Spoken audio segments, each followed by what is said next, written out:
Hi, I'm Susanna Bowling, and this is live from the Hotel Edison.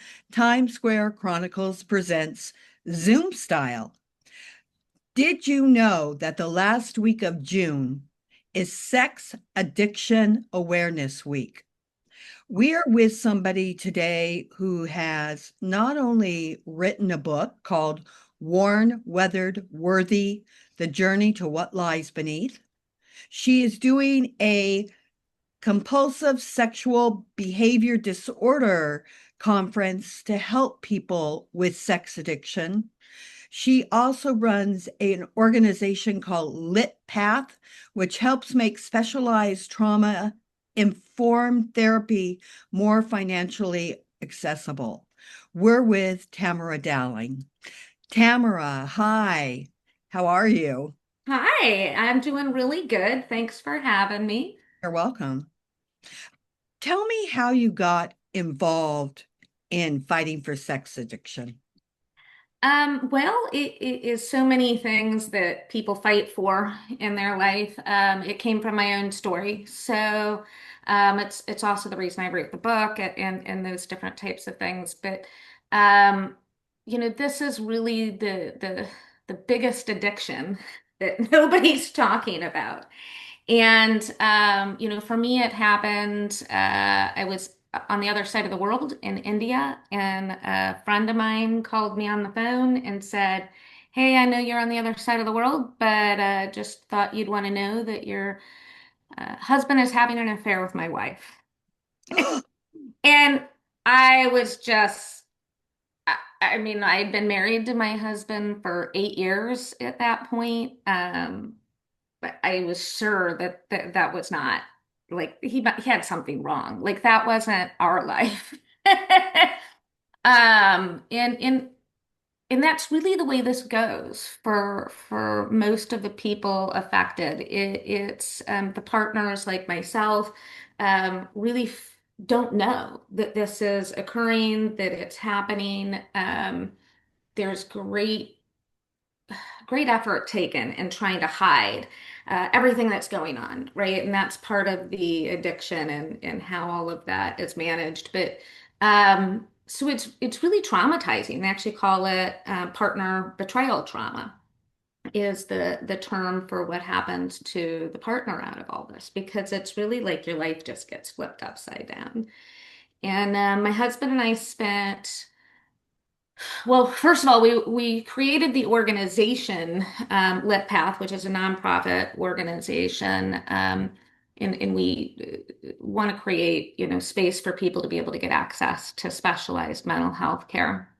And we created it because we went into debt to pay for treatment. Essentially, the cost of mental health care treatment is so high that on average, and I mean, yeah, not maybe New York City, we're a little bit higher, but I mean, if you figure, it's on average $250, a person for a session. So now if I want to go see a therapist just once a week, right, that's $1,000 that you've got to have. And now if you're going to do both the partner, their spouse and the partner, you're talking, 2,000 a month or more. And most people just can't afford it. And so we decided we wanted to do something about it, which is why we formed LitPath. Um, Go back because you talk about that. How you found out is that your husband had an affair, but you're talking in this country, affairs are a dime a dozen. So yeah. everyone who has an affair, a sex addict?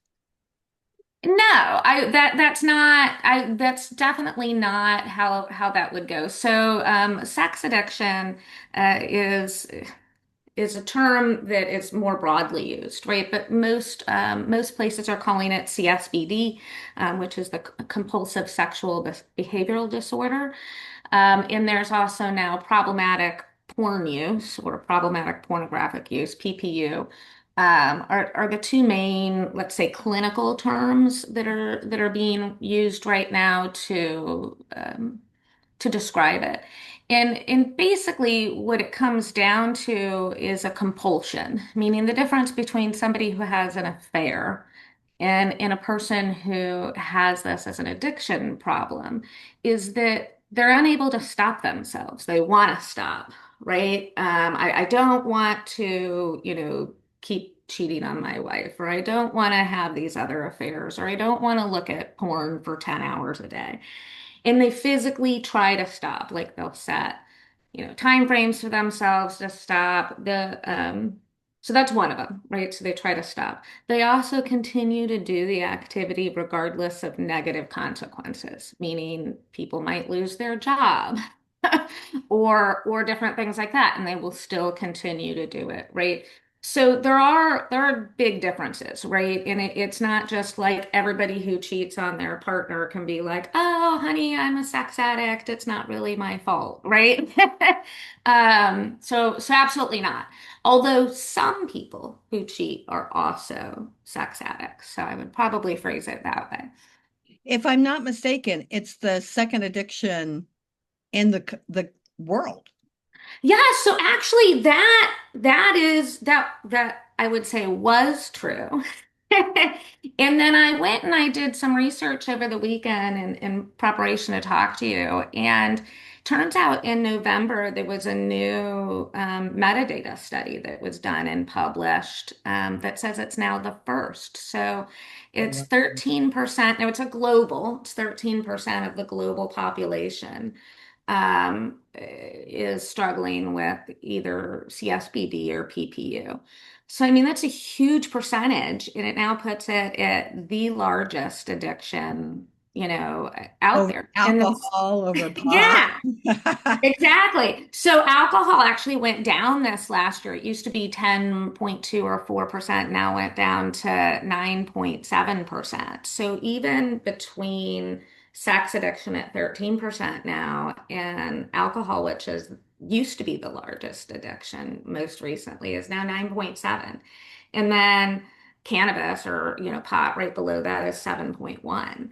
But it's I have a question. yeah. We're talking percentages, but that really, when you say 13%, it doesn't Yeah, sound I that. know. It's like when you talk about like how many people. I mean, you're Yeah, talking what's the about, number? I'd have to look up like the actual number of people. But I mean, you know what? We have 300 million people in the US, and if you go 10%-ish of that, that's going to put you at what, 30 million? Mhm. So you're easily over 30 million people at 13% of the population, Wow. probably 40 million affected by that. And then when you go and you turn that around into, it's not just the individuals, but a lot of these people are partners. They're in relationships, whether they're, girlfriends or boyfriends or husbands, wives, whatever. So you almost now double that number. And it's a lot. And it's a taboo topic, right? Nobody wants to talk about sex. Like, what are we? Nobody wants to talk about sex and masturbation and all the things. And so it's a challenge to even get um, people to discuss this, which is part of the reason why it's the biggest addiction out there. And then nobody's talking about it.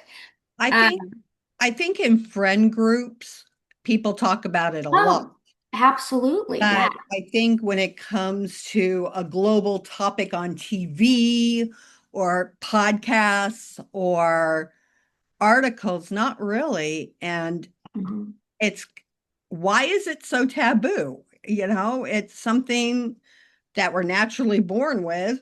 So shouldn't, and animals are naturally born with it. You see it in the animal Mhm. kingdom all the time. So why is this so taboo? And I think that needs to be part of the discussion. Yeah. And that's part of what we're trying to achieve. So, on one hand, we had created our nonprofit to be able to help people access treatment out of our own story.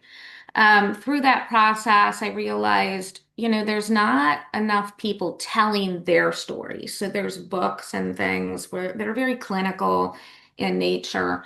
And I realized that like this story is like something you would see in like a Netflix special, right? Like women's across the world and get to, Of the week. and then like finds out all this stuff, right?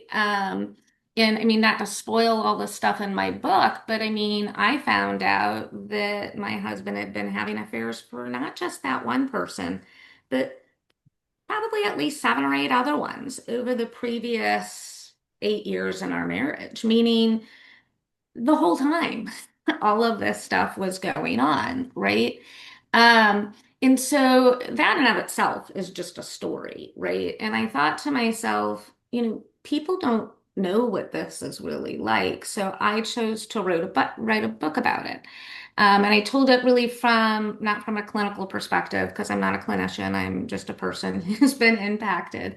But um, I told it and I wrote it like a novel. I told the story, sort of as it unfolded and as it occurred because I wanted people to feel, what that is and to follow it and go, like I can relate to that. Because again, now you're talking if it's the largest addiction and we're at 13%, you're over 1 in 10 people are affected. Means somebody is affected, or maybe even somebody who's listening. People feel like they're alone. And that was part of the reason we created Sex Addiction Awareness Week, which we made the last week of June because June 27th is National PTSD Awareness Day. Mm. And, Sex Addiction Awareness Week is not a nationally recognized thing at this point, but we're hoping eventually it will be because it's a big topic that needs more discussion. And our goal is not really um, to shame anybody who's into like kinky sex or looking at porn or doing all of those things. That's not our space. There are other organizations who do different things in those spaces, and we don't really want to take part in that. What we really want to do is just help people get access to the treatment needed for them, help them find the appropriate specialists, and create awareness for what this topic is. There's a lot of destruction done in this space because of people just not being aware of how to manage it and work with people who are affected by it. And so we really wanted to create that awareness I have a on the couple topic questions. to help people understand that they're not alone. Because what they think is, oh my gosh, my husband's into all this weird, like kinky stuff. Like he's doing all these things and I can't, and I'm so embarrassed by it, or I don't like how, people inherently think that they're part of this world that's just them. And Wait, they, wait, I have a lot of oh questions. yeah, she's like, yeah, yeah, go ahead. I know, I'm so, Yeah.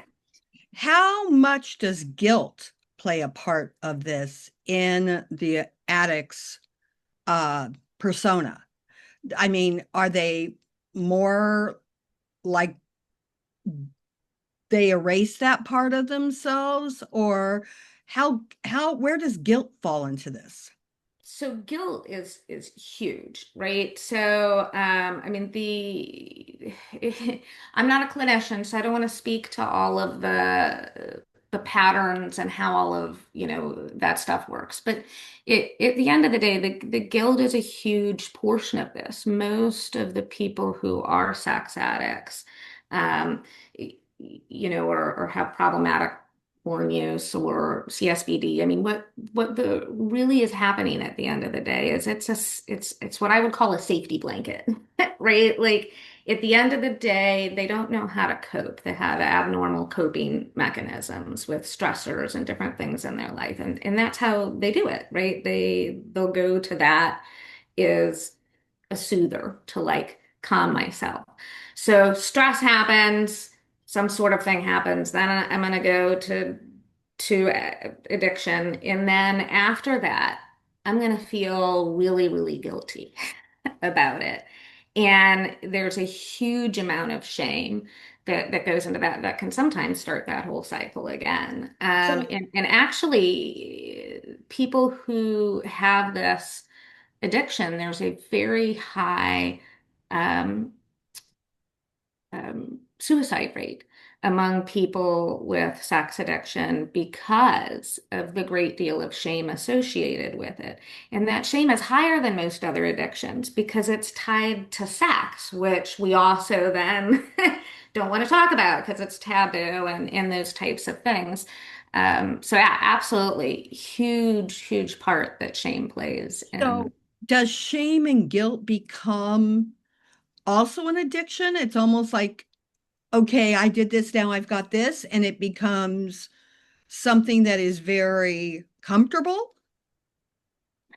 I, I think addiction, shame and guilt as an addiction might be a tough, I think it becomes part of the process and maybe part of what they feel they're worth. There's a value associated with that, right? As part of that shame and guilt. Well, I'm just a horrible person and this is all I'm good for, right? So maybe it, as opposed to having an addiction to, like, say, shame and guilt, the addiction is really the sex and porn. It's to get the dopamine in their brain, which is helping, them feel better about the whole situation, but then they feel bad after that. The feeling bad after that is just really a part of the process.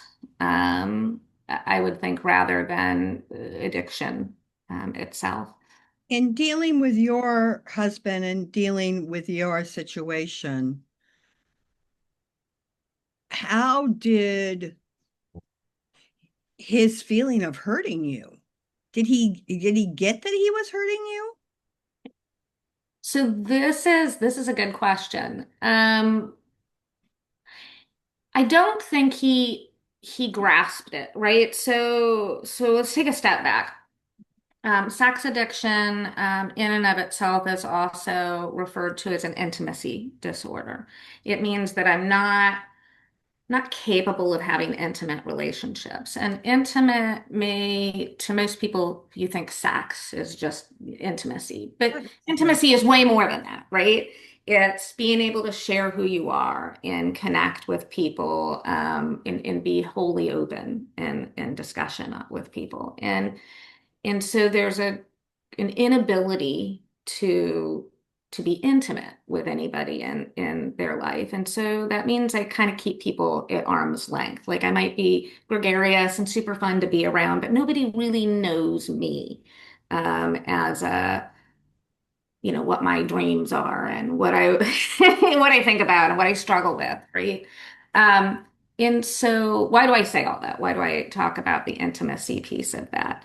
It's because if I don't know how to interact in a relationship, if I don't know how to be intimate, if I don't know how to share who I am and what hurts for me, then I don't know how to perceive that really either, right? Because Right. I haven't spent time growing that muscle. So what does that mean? That means that most people, when their partner is early on in sex addiction and found out, their partner understands the shame and the guilt is what drives that. Like, I know I shouldn't do this, and I feel shameful and guilty about it, and they want to change, but they don't know how to connect with their partner whose just life has just been blown apart. And they're crying and miserable and all this stuff is going on because it's an intimacy disorder. So I remember when my a point with my husband and I'm like on the ground and I'm crying and I'm just bawling. And I'm like, and I look up at my husband and there's just like this blank look on his face. Like he's not even there, like physically in the room, even though he is. And I just remember like yelling at him and going, what the F is wrong with you? Like, how can you sit here and watch all this happening and feel nothing? Um, and the reality is that's what intimacy disorder is. He isn't capable of really feeling that at that point because escape is the way to not feel those emotions and is part of what that whole sex addiction topic is about, is escaping all of those feelings.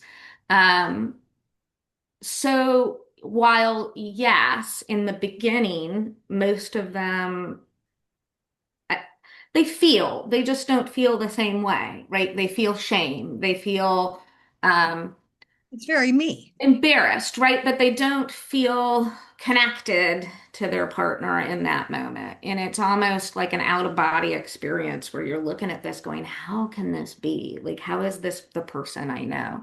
But as they go through treatment, that changes. And then they are able to connect and they are able to feel. And like, after my husband was going through treatment, it was the first time I'd ever seen him cry,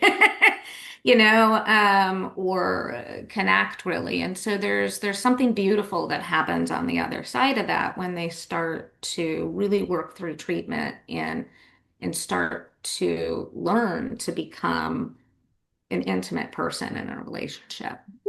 What happens with the sex addict if their partner is just as much into sex as they are, that they could have sex 24 hours a day just as much as they could? What happens with this disorder then? Um, it depends on, And do they still go to other people? so it depends, I think, on the couple and what's really happening, right? Because um, sex addiction doesn't necessarily mean that I'm constantly having sex with other people. For most people with this addiction, it's problematic pornography use or it's affairs. Some of them might have several affairs at once, but it's very rare that they're all going to see them all in one day or like having orgies, right? It's like I might have one affair and they might overlap a little bit. It's not like I mean, when we think about the term sex addiction, I think people's heads go to people who are just having sex all the time and orgies all the time and What to all do? those things, right? And in that's maybe happening in like really extreme cases of sex addiction. The overwhelming majority are just regular people that are really struggling with it. And they're having an affair partner that they're texting pictures of themselves or meeting, in a hotel somewhere or, you It, know, it sounds to me that the addiction isn't necessarily on sex, but on newness, on the thrill of what you cannot do. It sounds more like, though it's being termed as sex addiction, I don't think that's what I'd call it. Because if you're a partner with a sex addiction partner and you're willing to have sex all the time and do all that, and they're still going to other people, it sounds to me that this is not about sex, oh yeah, it's not. about the thrill.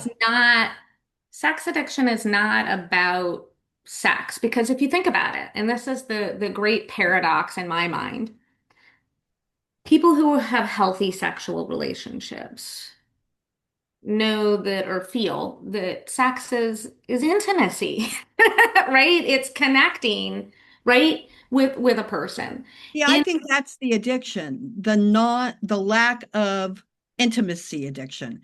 That Yes, that makes much more sense to me than yes. the The sex addiction addiction. is the lack of that connection, Well, why right? can't we talk Um, about that? That should be something that we can and should be talking about. mhm. Yeah, well, and healthy sexual relationships are really part of that discussion, right? I think the big challenge is trying to help draw the line on what is an addiction versus what is just somebody's normal sexual preference or behavior. And that always goes back to the definition, which comes down to, do they are they trying to stop? Are they doing it despite the fact that there's negative consequences? There's another piece of this that's really important is that it should not be also that I'm trying to stop because of religious beliefs, right? So so those are kind of the like I'm bad because I don't know, I'm a Christian or I'm a I don't know, Hindu or whatever, but I don't, my religion doesn't believe that you should do this with all these different um, partners. And so that might make a person feel shameful and make them want to stop, but that it's not included in part of the definition, right? It has to exclude what I believe is a value for my religion versus. I hate to say this, but we're about to be I cut off. know she's like, we got so I know, much. yes, she is. To end this, Mhm. is there a quick sentence of what you would like people to know? Well, I think we've already said most of it. It's just that it's the largest addiction out there at 13%, and you've got alcohol below that at 9.7, I think it is in the last survey on mental health. And people need support for this. You can go to our website, litpath.org. We've got some great resources there. We have an amazing conference that we do. It's last week of June during Sex Addiction Awareness Week. It is csbdhopeforhealing.org. It's a 3-day conference. It's out near Nashville and is I'm sorry, this available. has to be quick. Like literally, we're almost. It's there for everybody. So hopefully, people can go check that out and come out to the conference and learn more. Tamara, thank you so much for being with us. I want to thank Magda Katz for always photographing us and making us look good. I'd also like to thank Romel Gopez and the Hotel Edison. I'm Susanna Bowling, and this is live from the Hotel Edison. Times Square Chronicles presents Zoom Style.